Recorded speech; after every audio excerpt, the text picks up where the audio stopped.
Kalian pasti udah browsing dan bimbang beli FDM atau resin printer ya.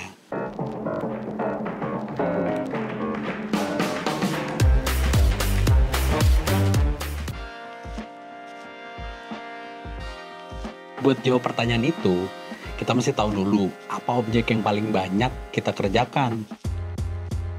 Salah satu perbedaan mendasar dari printer FDM dan MSLA adalah printer FDM tuh menggunakan barang ini nih. Dan printer MSLA menggunakan fotosensitif resin.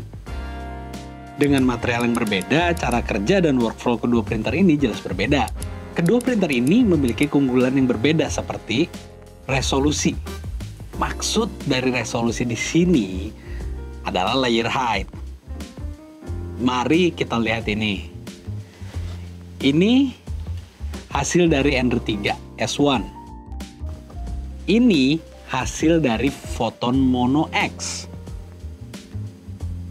Pada dasarnya, salah satu keunggulan dari MSLA adalah resolusi yang sangat tajam. Apabila salah satu alasan kalian beli printer adalah untuk produksi diorama, action figure, patung, dan produk-produk yang membutuhkan hasil yang sangat mendetail, sudah jelas MSLA atau resin printer lah yang kalian butuhkan. Yang kedua, area print. Hal ini adalah salah satu konsiderasi utama. Sebagai perbandingan, Ender 3 S1 dan Anycubic Photon Mono X berada pada tier harga yang hampir sama. Tetapi bisa dilihat, area print keduanya cukup berbeda jauh. Di mana printer ini memiliki area print kurang lebih sebesar ini, dan MSLA hanya memiliki area print sebesar ini. FDM jauh lebih unggul di bidang ini. Dengan FDM, kalian bisa dengan mudah memproduksi props cosplay, spare part yang besar, barang-barang rumah tangga dalam satu kali proses print saja.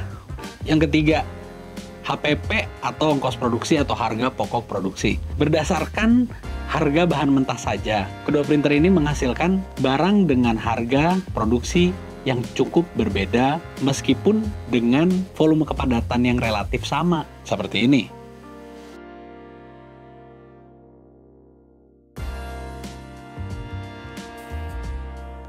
Dan perlu diketahui juga, menggunakan resin printer membutuhkan beberapa consumable yang esensial, terutama APD atau alat perlindungan diri seperti nitrile glove dan masker. Kenapa bang? Kalian nggak bisa cium sih. Tapi benda ini baunya lumayan tajam untuk hidung, dan yang pasti sangat berbahaya untuk kena kulit kalian langsung.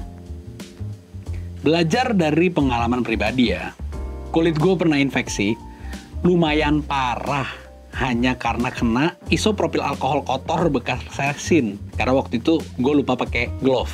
Dan di luar APD kalian butuh barang ini, yaitu isopropil alkohol. Disarankan dengan kadar di atas 90%. Fungsinya apa?